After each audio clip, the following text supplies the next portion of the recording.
Hey guys, it's me, Sabrina from Online Help Guide, and today I'm going to walk you through how to change date of birth on TikTok. It's pretty simple and quick, so let's jump in. I'm on TikTok right now. Tap on the profile option which is at the bottom right of your screen. Now select the hamburger menu which is at the top right of your screen. And then select Settings and Privacy option. Now tap on Account option.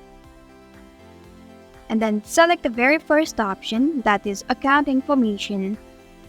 As you can see, there is no birthday option.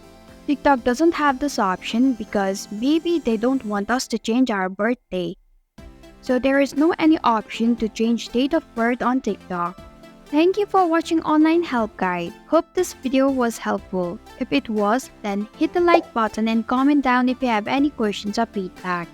Also, if you are new to our channel, subscribe and hit the bell icon so you don't miss our upcoming videos.